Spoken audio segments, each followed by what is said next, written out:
मैं हूं अर्शी शेख। सबसे पहले आप सभी को महिला दिवस की शुभकामनाएं। सी टीवी के माध्यम से खास महिला दिन के अवसर पर हम आपके लिए शुरू कर रहे हैं यह कार्यक्रम जिसका नाम है सी टीवी हेल्प डेस्क। खास महिला दिन पर शुरू कर रहे हैं तो आप समझ ही गए होंगे कि आज हम महिलाओं से संबंधित बात करने वाले हैं। जी हाँ दोस्तों, सी टीवी हेल्प डेस्क के इस कार्यक्रम में हम विशेष रूप से महिलाओं में होने वाली बीमारियों के संबंध में चर्चा करने वाले हैं। लेकिन इसका यह मतलब नहीं है कि यह कार्यक्रम सिर्फ महिलाओं के लिए है, बल्कि इस कार्यक्रम द्वारा मिलने वाली जानकारी पुरुषों के लिए भी उतनी ही फायदेमंद साबित होगी जितनी कि महिलाओं के लिए। आप सभी जानते हैं कि हमारा चंद्रपुर बाकी उन्नत शहरों के मुकाबले अभी भी काफी पिछड़ा हुआ है, फिर चाहे वो सामाजिक क्षेत्र हो, आर्थिक क्षेत्र हो, शारीरिक, शैक्षणिक या फिर आध्यात्मिक क्षेत्र। और इन सब के पीछे कारण सिर्फ एक ही है, वो है अवेयरनेस। इसी कड़ी में हमने शारीरिक स्वास्थ्य यह विषय चुना है। महिलाओं के स्वास्थ्य पर हम बात करने वाले हैं जानी मानी गायनोकोलॉजिस्ट डॉक्टर अनन्या राजेंद्र दीक्षित से। वे हमें एक एक करके महिलाओं में होने वाले शारीरिक समस्याओं के बारे में जानकारी देंगी तथा उनके इलाज के संबंध में मार्गदर्शन भी करेंगे। आज हमने विषय लिया है फीमेल इनफर्टिलिटी, तो चलिए बात करते हैं डॉक्टर अनन्या जी से। सबसे पहले तो मैं आपका धन्यवाद करती हूँ कि चंद्रपुर के लोगों को जागृत करने के लिए आपने सी टीवी को चुना। तो आज हमारा विषय है फीमेल इनफर्टिलिटी। तो इस विषय में चर्चा करने से पहले मैं चाहूंगी कि आप दर्शकों को अपना इंट्रोडक्शन दें। नमस्ते, मेरा नाम डॉक्टर अनन्या राजेंद्र दीक्षित है। मैंने अपना ग्रेजुएशन MBBS में किया है जवाहरलाल नेहरू मेडिकल कॉलेज वर्धा से। उसके बाद मैंने स्त्री रोग और प्रसूति विभाग में अपना पोस्ट ग्रेजुएशन किया है DY पाटिल नवी मुंबई से। उसके बाद मैंने फेलोशिप ली है इनफर्टिलिटी में, मतलब कि बांझपन क्या है, क्यों होता है और इससे हम ट्रीटमेंट कैसे ले सकते हैं। मैंने फेलोशिप इनफर्टिलिटी में की है सूरत सिटी से। हमारा जो विषय है आज महिला बांझपन के ऊपर है, तो सबसे पहले दिमाग में ये क्वेश्चन आता है कि आखिर ये है क्या। तो क्या ये कोई बीमारी है या फिर हम किस अवस्था में जब पहुंच जाते हैं, किस स्थिति में हमको पता चलता है कि हम इनफर्टाइल है। सबसे पहली बात तो ये कोई बीमारी नहीं है, लेकिन हाँ किसी बीमारी के कारण बांझपन हो सकता है, फिर आप महिला हो या आप पुरुष हो। इसलिए जानना जरूरी है कि बांझपन का रीजन क्या है। कहा जाता है कि महिला बांझ है, महिलाओं को दोष दिया जाता है कि महिला बांझ है। तो अगर वो बेबी कंसीव करना चाहती है तो अगर उसको नहीं हो पा रहा है तो वो उसके पीछे क्या कारण होते हैं? कि मैं पहले बता दूं, कोई एक कारण नहीं होता है, बहुत सारी चीजें होती हैं जो हो सकती हैं किसी एक महिला में। पहली बात तो ये कि अगर महिला कंसीव नहीं कर पा रही है तो इसका संबंध सिर्फ महिला से रिलेटेड नहीं है, लेकिन फिलहाल हम महिला की बात कर रहे हैं तो हम उससे आगे बढ़ेंगे। आपके जो हार्मोन सिक्रीट होते हैं वो सिर्फ गर्भाशय या फिर अंडाशय तक सीमित नहीं होते हैं, उनका सिक्रीशन शुरू होता है दिमाग से। मतलब कि यहाँ से एक हार्मोन किस पेप्टिन नाम का स्टिमुलेशन देगा, आपके हाइपोथैलेमस में एक दिमाग का पार्ट होता है, उसमें GnRH नाम का हार्मोन रिलीज होगा जो एंटीरियर पिट्यूटरी से हमारे दो हार्मोन्स को और रिलीज करता है, जिसे हम FSH और LH कहते हैं। वो हमारे ओवरी में जाके अंडा बनने की प्रक्रिया को शुरू करते हैं। जब हमारा एक अंडा कोई बड़ा हो जाता है तब बाकी सारे अंडों के बनने और बड़े होने की क्षमता कम हो जाती है और वो एक ही अंडा बड़ा होता है, वो फूटता है। वो जो हमारे अंडे बनने की प्रक्रिया शुरू हुई वो हमारे यूट्रस यानी कि गर्भाशय को जाके स्टिमुलेट करती है कि अब आप मेंसेस शुरू करो। उसके 14 दिन बाद जो एक अंडा हमने बोला हमें बड़ा हो गया है, वो पहुंचता है हमारे यूट्राइन कैविटी में यानी कि गर्भाशय में। अब आप मुझे बताइए, अगर किसी वजह से आपके पीरियड्स नहीं आ रहे हैं या फिर आपके अंडे छूटने की क्षमता कम है या फिर नहीं है, तो उसका रीजन सिर्फ अंडाशय या गर्भाशय से रिलेटेड नहीं हो सकता है ना, उसका हो सकता है यहाँ से। इसलिए जानना जरूरी है कि आप क्यों बच्चा नहीं कर पा रहे हैं। अगर आप बच्चे करना चाहते हैं तो भी, अगर आप बच्चे नहीं करना चाहते हैं, अब आपको ये सुन के थोड़ा आश्चर्य लगेगा, लेकिन हाँ ऐसे कुछ कपल्स हैं जो बच्चे नहीं करना चाहते और वो बिल्कुल नॉर्मल बात है। बच्चा होना चाहिए, कैसे होना चाहिए, कब होना चाहिए, उसका आगे हम कैसे परवरिश करेंगे, ये पूरी की पूरी एक दंपति के ऊपर डिपेंड करता है कि वो कब और कैसे चाहते हैं। अगर वो नहीं चाहते हैं तो ये भी उन्हीं का डिसीजन है। लेकिन क्यों, अगर ऐसा है कि अब तक क्यों नहीं हो पाया नेचुरली, अगर आप कोई भी कॉन्ट्रासेप्शन नहीं यूज कर रहे हैं तो भी नहीं हो पाया है, उसका रीज़न जानने के लिए हमें पूरा इन्वेस्टिगेट करना ज़रूरी है। ऐसा तो नहीं कि कोई और बीमारी है, क्या कोई ट्यूमर है आपके ब्रेन में जिसके कारण कोई हार्मोन सिक्रीशन रुक रहा है, क्या आपकी थायराइड ठीक से नहीं हो रही है, क्या आप डिप्रेशन में जा रहे हो। बहुत सारी चीज़ें इंटरकनेक्टेड हैं, इसलिए इन्वेस्टिगेशन ज़रूरी है। दूसरी चीज़ मैं आपको ये कहना चाहूँगी कि आपने एक कपल को इनफर्टाइल यानी बांझ बोलना शुरू कब से किया है। हम इनफर्टाइल तब बोलते हैं जब पूरे 1 साल तक एक कपल अनप्रोटेक्टेड सेक्सुअल कांटेक्ट रख रहा है, मतलब कि ना उन्होंने कोई कॉन्डम यूज़ किया है, ना कोई कॉपर्टी लगाई है, ना वो कोई खाने वाली दवाई खा रहे हैं, किसी भी वजह से बच्चा ना हो ऐसा कोई काम नहीं कर रहे हैं और 1 साल तक उन्होंने ये किया है, तभी मैं बोलूँगी कि हाँ नहीं हो पा रहा है बच्चा। जब मैंने अंडा फूटने का प्रक्रिया बताई, 14th डे पे छूटता है, उसे हम कहते हैं ओव्यूलेशन। हमारे अंडे को गर्भाशय से निकल के ट्यूब से होते हुए यूटेराइन कैविटी में जाने में 24 घंटे लगते हैं। अगर उस दौरान आप संबंध रखते हैं तो जो शुक्राणु होता है वो हमारे यूटेराइन कैविटी में यानी कि यूट्रस में 4 दिन तक रह सकता है जिंदा। तो हमारे पास टाइम कितना है प्रेग्नेंट होने का? 4 दिन। इसका मतलब है कि अगर हम सही कैलकुलेशन करें तो 1 महीने में नेचर ने ही हमें 10 से 15% चांस दिया है प्रेग्नेंट होने का। अगर उस कैलकुलेशन को हम और बढ़ाते हैं तो मतलब है कि 6 महीने में आपका करीब 50% है और 1 साल में आपका करीब 100% होगा, 10 से 15% अगर आप सोचते हो तो।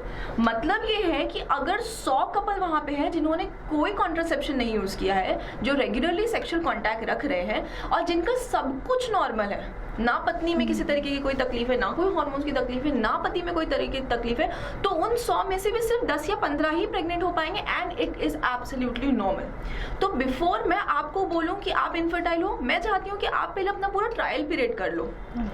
दूसरी चीज़ ये होती है कि अगर पति या पत्नी दोनों में से भी किसी की भी एज 35 या 35 से ज़्यादा है तो मैं उन्हें 1 साल का पीरियड देके उनका वक्त नहीं बर्बाद करूँगी। मैं उन्हें 6 महीने में ही बोलूँगी अगर आप 6 महीने ट्राई कर रहे हो नहीं हो रहा है तो आप अपने आप को डॉक्टर को दिखा के इन्वेस्टिगेट करा लीजिए। अब तीसरी चीज़ होती है, जैसे मैंने कहा एज। हमारे पास एक सेंसस रिकॉर्ड है पूरा कि कैसे एज बढ़ती है और आपके बच्चा होने की जो क्षमता होती है वो कम होते जाती है, मतलब कि डिक्रीज इन फर्टिलिटी होता है। अगर आपका सबसे अच्छा टाइम होता है ना जो, वो होता है 25 से 30 तक का, तब आप प्रेग्नेंट बड़ी आसानी से हो जाते हो। क्यों हो जाते हो? क्योंकि आपकी सिर्फ 4 से 8% लोग होते हैं जो प्रेग्नेंट नहीं हो पाते उस टाइम में। उसके बाद हम आगे बढ़ते हैं। आगे अब आप मुझे कहोगे 25 क्यों कहा? 16 साल की भी तो हो सकती है प्रेग्नेंट। प्रेग्नेंट तो 16 साल की लड़की भी हो सकती है, लेकिन क्या उसका बॉडी उतना स्ट्रांग है उस बच्चे को रिसीव करने के लिए? नहीं है। जैसे जैसे वो बढ़ती जाती है उसकी बॉडी स्ट्रांग होते जाती है, वो 22 में भी कंसीव कर सकती है। मैं आपको बढ़ती एज के कंपैरिजन में बता रही हूँ कि कब उसका डिक्रीज इन फर्टिलिटी कैसा डिक्रीज इन फर्टिलिटी होते जाएगा।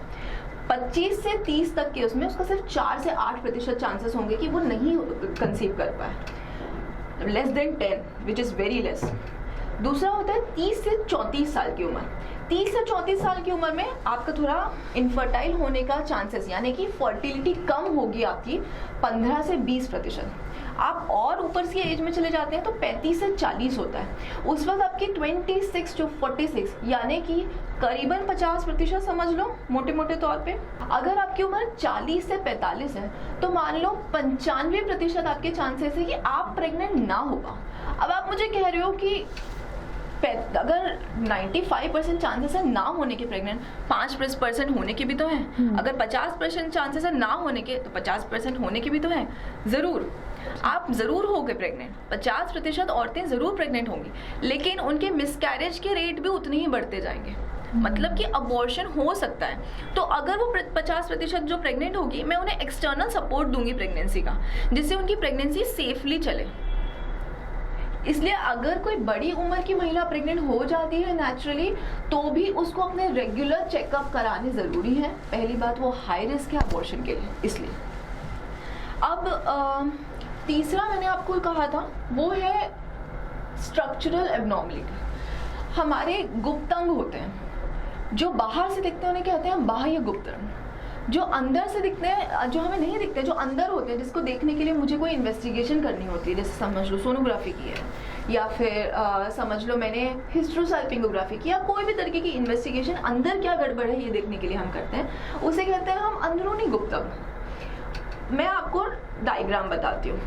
ये एक पेंटिंग है जो एक बहुत ही अच्छे डॉक्टर ने की है, नेटर नाम के। आपके जो बाह्य गुप्तांग है उसके आप 3 पार्ट्स देखिए। एक जहाँ से आपकी पेशाब होती है, एक है संबंध रखने की जगह, और सबसे छोटा होता है हमारा मल द्वार, जहाँ से हमारे गैसेस या फिर हमारे फीसेस निकलते हैं। जो हमारे गुप्तांग में मैंने कहा वजाइना की जगह जहाँ से आप संबंध रखते हैं, उसमें एक पर्दा होता है जिसे हम हाइमेन कहते हैं। हाइमेन का रप्चर होना ज़रूरी है अगर आप बच्चा होना चाहते हैं। आप समझ लीजिए ना, आपको अगर एक रूम से दूसरे रूम जाना है तो बीच में कोई जगह तो होनी चाहिए जाने के। किसी वजह से इवन रेगुलर सेक्सुअल एक्टिविटी लोग करते हैं लेकिन उनका हाइमेन रप्चर नहीं हो पाता है, उसे हम कहते हैं इलास्टिक हाइमेन है, या फिर रप्चर हुआ है लेकिन ढंग से रप्चर नहीं हुआ है। तो अगर वो पर्दा बीच में है तो आप एक रूम से दूसरे रूम नहीं जा सकते हो। वैसे ही जो शुक्राणु है वो हमारे वजाइनल कैविटी से यूटेराइन कैविटी तक नहीं पहुंच सकता है, वजाइना से यूट्रस के अंदर वो नहीं जा सकता है। अब मैं आपको इसके अंदर का पार्ट दिखाती हूँ। अंदर का पार्ट क्यों? वजाइना है। हमारे वजाइना नॉर्मल होना चाहिए, उसमें कोई इन्फेक्शन नहीं होना चाहिए, इसमें कोई पर्दा नहीं होना चाहिए। जैसे ही हम जाते हैं तो हमारे गर्भाशय का एक पार्ट होता है जो हमारे वजाइना में खुलता है, उसे हम सर्विक्स कहते हैं। सर्विक्स बराबर होना चाहिए, उसमें कोई इन्फेक्शन नहीं होना चाहिए, उसमें कोई पर्दा नहीं होना चाहिए, एक सर्विक्स होना चाहिए। कुछ लोगों को 2 सर्विक्स होते हैं, वो भी प्रेग्नेंट हो जाते हैं, लेकिन उनको थोड़ा सा टाइम लगता है जिनका एक सर्विक्स है उसके कंपैरिजन में, क्योंकि शुक्राणु को जगह नहीं मिल रही होती ना, हम किस तरह से जाके वो यूटेराइन कैविटी में मिलेगा। तीसरा होता है हमारा यूट्रस। यूट्रस नॉर्मल होना चाहिए, यूट्रस सही साइज का होना चाहिए, उसमें कोई पर्दा नहीं होना चाहिए, हाँ उसमें कोई इन्फेक्शन नहीं होना चाहिए। आपकी जो कैविटी है, यहाँ की जो लाइन होती है यूट्रस की, वो बराबर होनी चाहिए। तीसरा होता है हमारा ट्यूब्स नॉर्मल होने चाहिए। ट्यूब में जाने वाला जो यहाँ रास्ता होता है जिसे हम ऑस्टिया कहते हैं, मतलब कि एक होल होता है जो हमारे यूट्रस से ट्यूब के बीच में होता है, वहाँ से हम यूट्रस से ट्यूब में पहुँच सकते हैं, हम यानी स्पर्म ट्यूब तक पहुँच सकते हैं। वो ऑस्टिया खुला होना चाहिए। अगर उसमें पर्दा बन गया है तो वही सेम बात है कि आप नहीं जा पाओगे अंदर। आपके ट्यूब्स खुले होने चाहिए, ट्यूब में इन्फेक्शन नहीं हो जाए, ट्यूब्स की लाइनिंग बराबर होनी चाहिए। अब आता है आपका अंडाशय। अंडाशय सही टाइम पे अंडा छोड़ सके। अंडाशय में कोई और सिस्ट नहीं है जो हमारे अंडों को बढ़ने से रोक रहा है या फिर अंडों को बनने नहीं दे रहा है, और सही टाइम पे अंडा छूट रहा है तो हमारे 24 घंटे में यहाँ तक आएगा। इस वक्त आप सेक्सुअल कांटेक्ट करोगे, आपके चांसेस है उस वक्त प्रेग्नेंट होने के। अब हमारे पास एक और पार्ट आता है, उसे हम कहते हैं BMI, मतलब कि बॉडी मास इंडेक्स। ये डिपेंड करता है हमारी एज पे, हमारे वेट पे, हमारी हाइट पे। एक 5'7" की महिला जो 60 किलो की है और एक 5 फीट की महिला जो 60 किलो की है, उन दोनों का बॉडी टाइप आपको अलग दिखेगा स्ट्रक्चरली। अगर आप मोटे हैं, आपके चांसेस होते हैं इनफर्टिलिटी के। अब इसमें कई सारे लोग होते हैं जो कहते हैं आई एम फैट लेकिन मैं बिल्कुल हेल्दी हूँ, मुझे कोई डिसीजेस नहीं है। आपको डिसीजेस या डिसऑर्डर्स नहीं है अब तक, क्या आपने चेक कराया है? दूसरी बात, अगर सब कुछ नॉर्मल आता है फिर भी आप अभी तक ठीक नहीं, अभी तक आप ठीक हो सकता है आगे जाके आपको प्रॉब्लम्स हो, आप हाई रिस्क में रह सकते हो, फिर वो इनफर्टिलिटी हो या शुगर हो या और कोई भी बीमारी हो। इसलिए इट इज़ वेरी नेसेसरी कि आप फिट एंड हेल्दी रहे, सिर्फ बाहर से नहीं अंदर से भी। अगर हम कुछ साल पीछे जाते हैं और यहाँ अभी जो आज भी ऐसे समाज में ऐसे कुछ क्वेश्चंस है, जैसे कि बच्चों का ना होना सिर्फ महिलाओं की जिम्मेदारी है, महिलाओं का दोष है, महिलाओं को बोला जाता है, तो इसके ये फर्टिलिटी क्या पुरुषों में भी होती है? दोनों इक्वली जिम्मेदार है इस चीज़ के? सबसे पहली बात तो ये कि जब हम अपने दादी दादा के टाइम देखते थे तो बहुत सारे बच्चे होते थे, एक कपल 8-8, 9-9 बच्चों को संभाल रहे होते थे। फिर इंडिया में फैमिली प्लानिंग का आया। फैमिली प्लानिंग धीरे धीरे बढ़ते हुए लोगों तक पहुंचा कि हमें फैमिलीज प्लान करके बढ़ानी है, प्लान करके हमें अपना बच्चा करना है। नहीं माना लोगों ने, तो गवर्नमेंट ने रूल लगा दिया हम दो हमारे दो, इससे ज़्यादा ना करो। दूसरी चीज़ ये है कि अब ना जागरूकता बढ़ रही है। अब लड़कियों को ये, और ना ही माता पिता अब ये सोचते हैं कि बस 18 की हो जाए, 18 में शादी हो जाएगी, लड़का 21 की हो जाए, 21 में हम शादी कर देंगे। अब लोगों के माइंड में बहुत सारी चीज़ें हैं। पहले बहुत बहुत सारे बच्चे होते थे, भले ही आप कितने भी गरीब हो। अब हर एक कपल ऐसा सोचता है कि मैं इतनी सैलरी अर्न करने लग जाऊँ एक महीने में, तब मैं अपने बच्चे को सही एजुकेशन दे पाऊंगा, थोड़ा इतना हेल्थ के लिए रह जाएगा, ये हमारे अपने बाकी एंटरटेनमेंट के लिए रहेगा। अब हर कपल अपने चीज़ों को प्लान करता है, तो फैमिली प्लानिंग का रियल मीनिंग अब हम समझ रहे हैं और अब हम उसे यूज़ कर रहे हैं। दूसरा चीज़ होता है, कॉन्ट्रासेप्शन की बात हो रही है। कॉन्ट्रासेप्शन तो बहुत सालों से चला आ रहा है, बच्चाबंदी का ऑपरेशन भी बहुत सालों से चला आ रहा है, लेकिन क्या सब लोग कॉन्ट्रासेप्शन यूज़ करते थे? क्या सब लोग ऑप्ट करते थे कि मैं करना चाहती हूँ? नहीं। अगर आप आज गवर्नमेंट हॉस्पिटल में भी जाते हो, आपको एक कपल मिलेगा, उनके 2 बच्चे हो गए रहेंगे, तीसरे बच्चे के लिए जब वो आएंगे ना, वो महिला या फिर उनका हस्बैंड खुद बोलेंगे बच्चेबंदी का ऑपरेशन कर दो, लड़का हो लड़की हो मेरा ऑपरेशन कर दो। लोग अब खुद से होके आ रहे हैं कि हमें इतने ही बच्चे चाहिए। सो कॉन्ट्रासेप्शन का बढ़ना, उसके यूज़ के बारे में लोगों को पता होना, फैमिली प्लानिंग का ढंग से यूज़ करना, और तीसरी चीज़ होती है आपका एजुकेशन एंड करियर ओरिएंटेशन। चौथा होता है चाइल्ड बेयरिंग को हमने जो डिले किया। अब इन सब के एक बहुत अच्छे फ़ायदे हैं कि हमारी स्टैंडर्ड ऑफ लिविंग बेहतर हो रही है। अब मैं इसके पहले ये कहूँ कि ये सिर्फ एक महिला का, आपका क्वेश्चन है कि ये सिर्फ महिला रिस्पॉन्सिबल है क्या? मुझे बताइए, शादी सिर्फ महिला ने अकेले गोल गोल घूम के की थी, या उसने अकेले मौलवी के सामने कहा था सिर्फ मेरा ही कबूल है? जब एक शादी में 2 जन होते हैं तो बच्चा होने की जिम्मेदारी भी 2 जन की होती है। बिल्कुल। बच्चा अगर नहीं हो पा रहा है तो उसकी जिम्मेदारी भी दोनों पे होती है। जी जी। बच्चा हो जाता है तो उसकी परवरिश की जिम्मेदारी भी 2 पे होती है। इसलिए इनफर्टिलिटी यानी कि बांझपन, महिला हो या पुरुष हो, किसी को भी हो सकता है। अब मैं एक और फैक्ट बताती हूँ आपको। हमने एक सेंसस किया, हमने 100 कपल को लिया जो नहीं बच्चे पैदा कर पा रहे थे। हमने उसमें देखा कि कॉज क्या है, हम ढूंढने के लिए गए। महिलाओं को भी पूरा इन्वेस्टिगेट किया हमने, पुरुषों को भी पूरा इन्वेस्टिगेट किया। आप हैरान हो जाओगे ये जान के, हमारी सोसाइटी ने इतने सालों से सिर्फ महिलाओं को बोला कि महिला रीज़न है बांझ होने का। शादियां कराते गए मर्दों की कई सारी। पुराने ज़माने में राजाएं शादी करते जाते थे क्योंकि उन्हें बच्चा नहीं हो रहा होता था। 45%, 40 से 45% एक इनफर्टाइल कपल में 40 to 45% होता है मेल फैक्टर इन्वॉल्व। मतलब कि 100 में से 45% तक मेल्स इन्वॉल्व होते हैं इनफर्टिलिटी में। इसलिए दोनों का इन्वेस्टिगेशन होने सारे ज़रूरी हैं। जानना ज़रूरी है कि प्रॉब्लम है कहाँ। अगर यदि कोई इस प्रॉब्लम से पीड़ित है तो इसके बावजूद भी अगर कोई महिला बनना चाहती है, माँ बनना चाहती है, तो उसका क्या ट्रीटमेंट उसको लेना पड़ेगा? ट्रीटमेंट घर से शुरू होता है। सबसे पहला होता है, महिला हो या पुरुष हो, अगर आप अल्कोहल लेते हैं तो उसे छोड़िए। अगर आप स्मोकिंग करते हैं तो उसे तो सबसे पहले छोड़िए। जितना भी एडिक्शन का सामान होता है, अल्कोहल हो, स्मोकिंग हो, ड्रग्स हो, ये सब कुछ आपके बच्चे बनने की क्षमता को कम करते हैं, जिसमें सबसे अव्वल दर्जे पे खड़ी होती है स्मोकिंग। आप कितना भी बोलिए, मैं सिर्फ 1 सिगरेट हर रोज़ लेता हूँ, मैं 4 दिन में 1 सिगरेट लेता हूँ, वो सिगरेट आपको नुकसान पहुँचाएगी ही पहुँचाएगी। इसलिए सबसे पहले कि आप अपनी आदतों को ठीक करिए। दूसरा ये है कि आप अपना बॉडी मास इंडेक्स, जैसे मैंने आपको कहा, आपकी हाइट, वेट, एज पे डिपेंड करता है, आप उसको ठीक करिए। तीसरी चीज़ ये है कि प्लीज़ अपने डॉक्टर को मिलिए। आप ये दोनों चीज़ उन चीज़ों के साथ भी कर सकते हैं।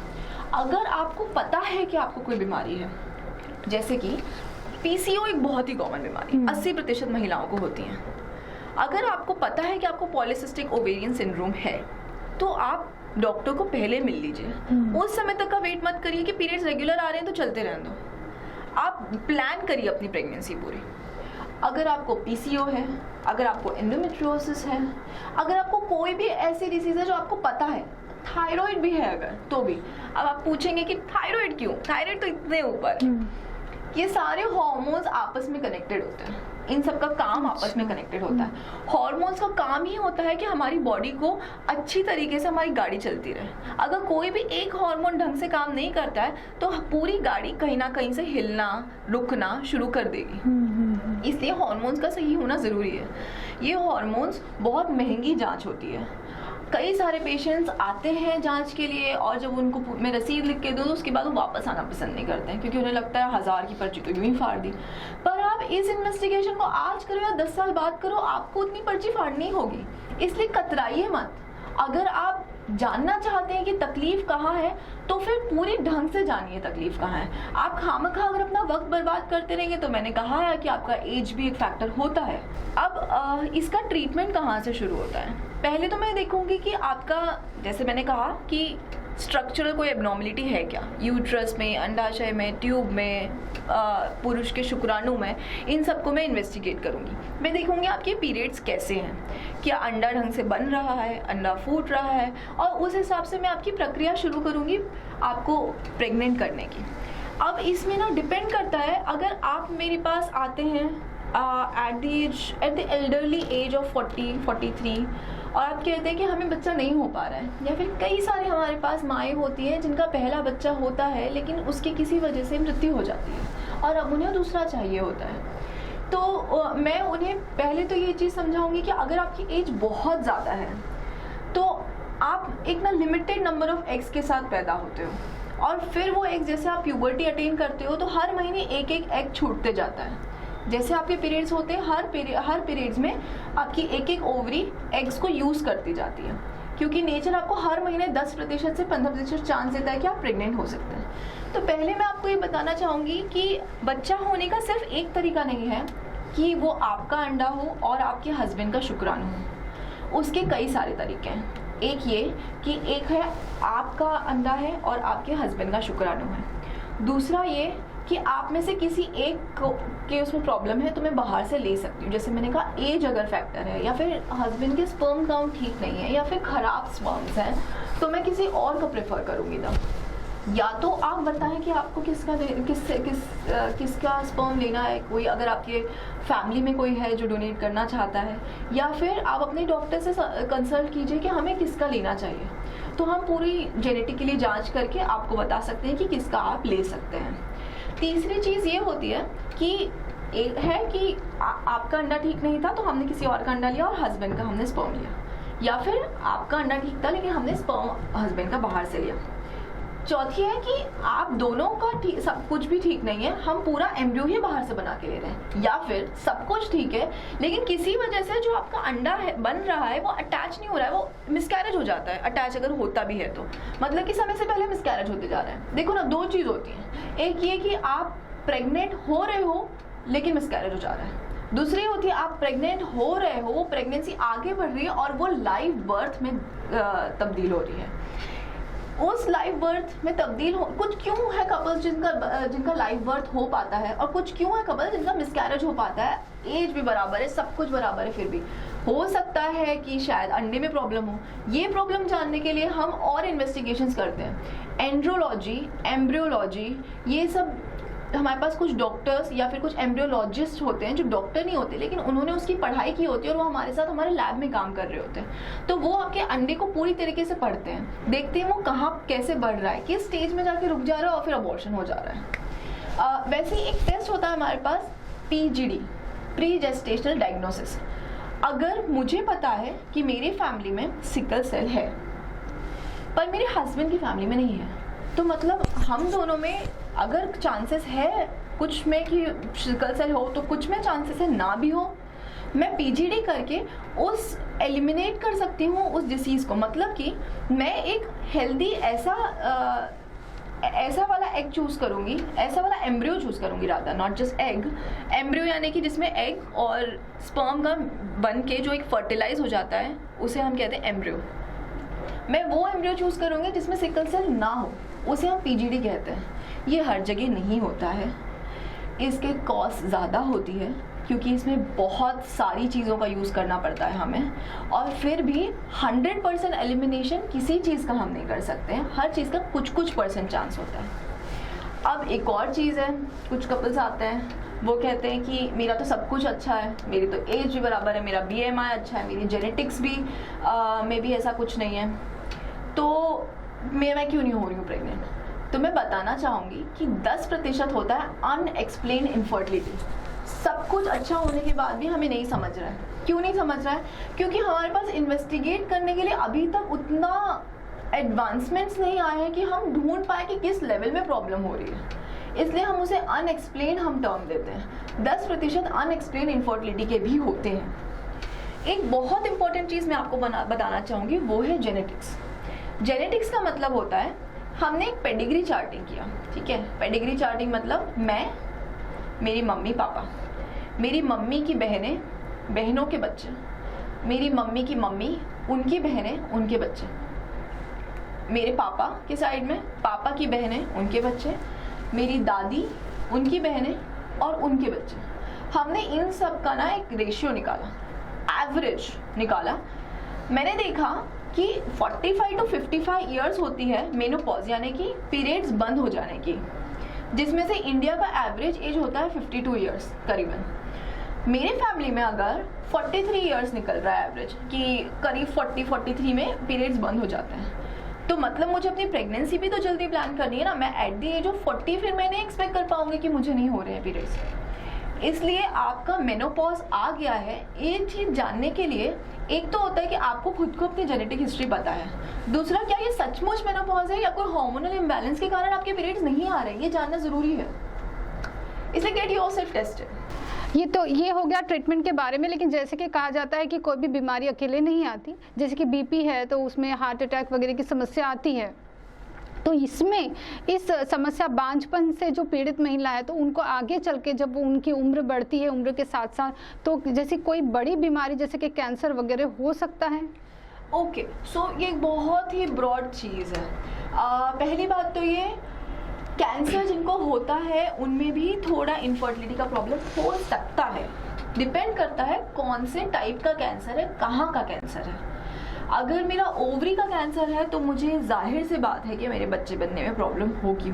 अगर मेरे यूट्रस में है तो प्रॉब्लम होगी। जैसे मैंने कहा, इन्फेक्शन, कैंसर क्या है, कुछ तो है ना, तो मतलब कुछ तो वहाँ की लाइनिंग को खराब कर रहा है ना। इन्फेक्शन है, इन्फ्लेमेशन है, कुछ तो वहाँ पे वो रिएक्शंस छोड़ रहा है ना, जो हमारी लाइनिंग खराब हो रही है, वो जगह खराब है, खराब कर रही है। इसलिए कैंसर अगर उस भाग का है तो हाँ हो सकता है। अगर किसी और भाग का है जो पूरे बॉडी में फैल गया है तो हो सकता है। तीसरी बात यह है कि अगर आपको कैंसर है और आप कीमोथेरेपी के लिए जा रहे हैं तो मैं सजेस्ट करूंगी, अगर आप यंग हैं, आपको कैंसर है, आप कीमोथेरेपी के लिए जा रहे हैं, तो कीमोथेरेपी में हमारे जो एग्स होते हैं उनमें प्रॉब्लम हो जाती है कई बार। अगर मेल्स भी जाते हैं कीमोथेरेपी में तो उनके भी टेस्टिकल्स जो होते हैं वो डैमेज हो सकते हैं, उनके बच्चे बनने की क्षमता कम से निल भी हो सकती है। अगर आप कीमोथेरेपी के लिए जा रहे हैं तो मैं आपको सजेस्ट करूंगी कि आप अपने डॉक्टर से पूछे एग फ्रीजिंग के बारे में। एग फ्रीजिंग का मतलब ये होता है कि मैं आपके एग्स बनाती हूँ और उन एग्स को मैं फ्रीज कर देती हूँ।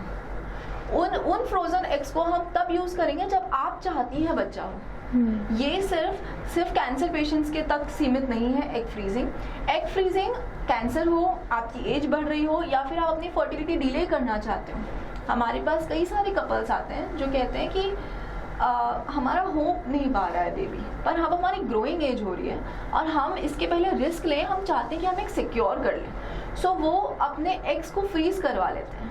अगर आपकी शादी हो चुकी है तो उन एग्स को फ्रीज, मैं सिर्फ अकेले एग को नहीं करूँगी, मैं एग और स्पर्म को मिला के एक एम्ब्रियो को फ्रीज करूँगी, क्योंकि उसके सर्वाइवल बेहतर होता है। दूसरा, अगर मेरे पास सिंगल कोई महिला आती है, मेरा डिवोर्स हो चुका है, मैं हो सकता है नेक्स्ट शादी करूं, मुझे नहीं पता आगे के बारे में, मुझे अपने एग फ्रीज करने नहीं, उनको भी हम सेम चीज़ बताएंगे, नहीं हो रहा है आप एग फ्रीज कर लीजिए, सेफर है। तीसरी चीज़ होती है, आई एम यंग पर मेरी फर्टिलिटी डिले मैं अभी करना चाहती हूँ, मैं इतनी जल्दी सेटल डाउन नहीं होना चाहती क्योंकि मेरा करियर मुझे सेटल करना है, किसी भी वजह से मेरी पर्सनल कुछ इश्यूज़ है, मैं इस वक्त बेबी नहीं रख सकती हूँ, आप एग फ्रीजिंग करवा सकती हैं। तीसरी चीज़, मुझे पता है मैं यंग हूँ लेकिन मैं अगले 5-6 साल तक, मतलब आप किसी भी वजह से जब एंटिसिपेट करती हो आपकी प्रेगनेंसी डिले हो सकती है, तब आप एग फ्रीजिंग करवा लो। एग फ्रीजिंग की राइट एज क्या होती है? 30 to 35 एज बहुत बेहतर होती है। 35 के बाद वही बात हो जाती है कि अगर आपके एग्स ओल्ड हो रहे हैं तो आप उनमें फर्टिलाइज होने की चांसेस थोड़े कम होते हैं ना। तो अगर आप एग फ्रीजिंग सोच ही रहे तो 30 to 35 में आप सोच लीजिए। इस पे काफ़ी कुछ डिपेंड करते हैं आपके AMH पे भी, एंटी मुलेरियन हार्मोन। इस पे भी बहुत कुछ डिपेंड करता है। तो आप अपना डिले करें इनफर्टिलिटी, उसके पहले आप अपना चेकअप कराइए, अपना एंटी मलेरियल हार्मोन देखिए, अपनी पेडिग्री चार्ट्स देखिए कि आपकी फैमिली में कब हुआ, और फिर डिले करिए। जहाँ रही कैंसर की बात, कुछ बीमारियां होती हैं जो कैंसर में बदल सकती हैं, पर ये नहीं है कि सारे पीसीओ के पेशेंट्स कैंसर में तब्दील हों। ये नहीं है कि जितनी भी आपको हार्मोनल चेंजेस है वो सब कैंसर में हो। तो हम इतने उसमें नहीं बता सकते कि अगर आपको एंडोमेट्रियोसिस है तो आपको कैंसर हो ही सकता है। कुछ परसेंटेज होते हैं रिलेशंस, तो उसके लिए आपको रेगुलर चेकअप वगैरह की ज़रूरत होती है, हम मॉनिटरिंग में रख सकते हैं। जी, तो आज हमने जाना फीमेल इनफर्टिलिटी के बारे में और क्या सिम्टम्स होते हैं, कैसे पहचाने कि हम इनफर्टाइल है, क्या सावधानी बरतनी चाहिए ऐसे केसेस में। इन सारे बातों पर आज हमने चर्चा की और हो सकता है कि दर्शकों में से किसी का ऐसा कोई प्रश्न हो जिनका जवाब उन्हें इन कार्यक्रम द्वारा नहीं मिल पाया हो, तो दर्शकों के लिए इसकी सुविधा की गई है। वे अपने प्रश्न हमें इस क्रमांक पर मैसेज द्वारा पूछ सकते हैं। अगले कार्यक्रम में डॉक्टर अनन्या आपके द्वारा पूछे गए महत्वपूर्ण सवालों का जवाब देंगे। तो मिलते हैं अगले सप्ताह रविवार दोपहर 12 बजे। तब तक खुश रहे तथा अपने स्वास्थ्य का ख्याल रखें। नमस्कार।